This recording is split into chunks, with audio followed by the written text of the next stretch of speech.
Custom PBR textures. Starting out, let's first find a texture relevant to our project. I searched around for a marble I wanted to use for my coffee table design. I couldn't find any textures from libraries like Ambient CG, so I've turned to looking for a sample I could use to create my own custom PBR texture. Once you've found a PNG or JPEG image, bring it across into Photoshop and we can start to edit it. First, it's best to check what resolution the image is, so you know the starting point from which we will then later need to compress the image down to something more usable. Use the crop tool and expand the space around in small increments at the edges of your image. Then right-click and press Generative Expand. Tell Photoshop the type of marble or texture you're wanting to expand from and let it work its magic. Continue to expand each edge in small stages, not forgetting to enhance the generation each time to match that of the resolution of the rest of the image. If you have any color changes or variation you don't like, use the gradient tool. Change the color to match one side and mask over the image with the color to give it more even color across the image. Finally, double check the image size again and reduce the width or height to something more sensible like 4000 pixels to make it 4K. Then export as a PNG or JPEG. Next, I will show you how we can create a fabric texture that needs to be seamless, and from that create a bump or normal map to give it texture.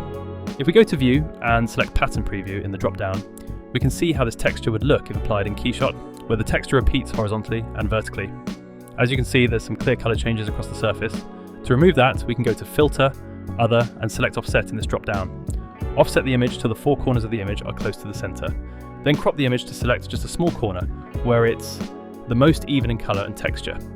If you continue to see in the pattern preview any overlapping textures, use the patch tool to remove any lines or seams till it looks seamless. Going back to offsets and pattern preview. Once you're done, export. Next, either download for free or open up GIMP and drop your texture into the program. Since it was removed from Photoshop, just simply go to Filters, Generic, and select Normal Map to create a normal map from our texture. Now just set the scale enough to see texture, but not too much to create too much noise, so keep it to a low number. Simply export like Photoshop as a PNG or JPEG. Finally, as an example for metal and imperfections, I found a load of black and white images of scratches and fingerprints that in Photoshop I will stack together, applying them as multiply and reducing their opacity to create a custom label texture. Edit the contrast or levels in Photoshop to maximize the lights from the darks, as this will be used as an opacity texture. To make it vaguely seamless, we can copy the image into four, flip their orientation so that they meet in the middle, and then use the patch or healing tool to reduce any repeating patterns. Finally, copy the texture you've created, go to Image, Adjustments, and hit Invert. This will act as your metallic texture. Export both as separate PNG or JPEG files. Now we can go to KeyShot and place our crafted marble texture to our coffee table, applying the texture to the diffuse switch center on part and changing the mapping to plane and placing the texture along the edge of the coffee table. Move the texture as needed.